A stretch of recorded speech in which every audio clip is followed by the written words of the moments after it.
अस्सलाम वालेकुम। Free English language course के चैप्टर 64 के साथ मैं हाजिर खिदमत हूँ। चैप्टर 64 में हम पास्ट कॉन्टीन्यूस पढ़ेंगे। पास्ट कॉन्टीन्यूस का फार्मूला हो जाएगा subject plus was comma were plus first form of verb plus ING plus object. अब ज़रा सोचें कि जब पास्ट में आप कोई जुमला बनाते हैं तो उर्दू में रहा था, रही थी, रहे थे, ये आखिरी वर्ड्स हो जाते हैं। जैसे मैं कहूँ मैं सो रहा था, मैं काम कर रहा था, वो स्कूल जा रही थी, हम मेहनत कर रहे थे। तो मैं सो रहा था, आई वॉज स्लीपिंग, मैं मेहनत कर रहा था, I was working hard, she was working hard, he was working hard. You we they के साथ आप लगा देंगे वर, और प्लूरल के साथ you were working hard, we were working hard, they were working hard, Aslam and Nadeem were working hard, Saima was working hard. ठीक है, तो ये आप ही शी नेम के साथ ही शी इट नेम और आई के साथ वॉज आ जाएगा। अब इसको आप सारे जुमलों से कनेक्ट कर सकते हैं। जैसे I wanted to go there but he was sleeping, मैं वहाँ जाना चाहता था लेकिन वो सो रहा था। इसी तरह I he came here but I was working in my factory, वो यहाँ आया था लेकिन मैं अपनी फैक्ट्री में काम कर रहा था। He came to my school but I was attending my class, right?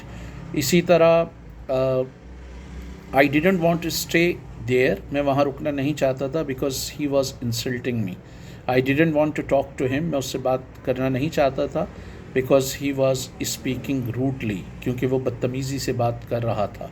तो आप इसको सारे जुमलों के साथ कनेक्ट कर सकते हैं। अब तक जितने जुमले हमने पढ़े, he was working hard but he couldn't clear his paper, वो मेहनत कर रहा था लेकिन वो अपने पेपर क्लियर नहीं कर सका।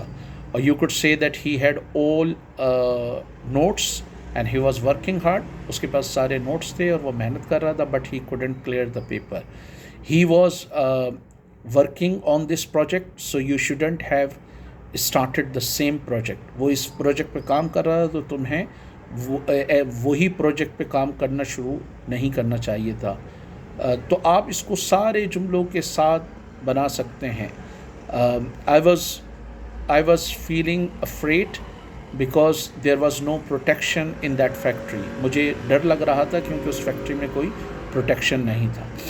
अगर आप दो काम हो रहे हो एक जुमले में तो फिर आप जो काम पहले हो रहा हो उसमें आईएनजी लगाएंगे। जैसे मैं समझने की कोशिश कर रहा था, I was trying to understand, वो यहाँ लड़ने के लिए आ रहा था, he was coming here to fight. अब आपको ऐसा लगेगा कि लड़ने का काम पहले हो रहा है, लेकिन अगर ज़रा सा आप सोचें कि पहले वो आएगा फिर लड़ेगा ना, तो इसलिए he was coming here to fight. I was working hard to get first position, मैं फ़र्स्ट पोजीशन हासिल करने के लिए मेहनत कर रहा था। तो ये आपका चैप्टर 64 हो गया।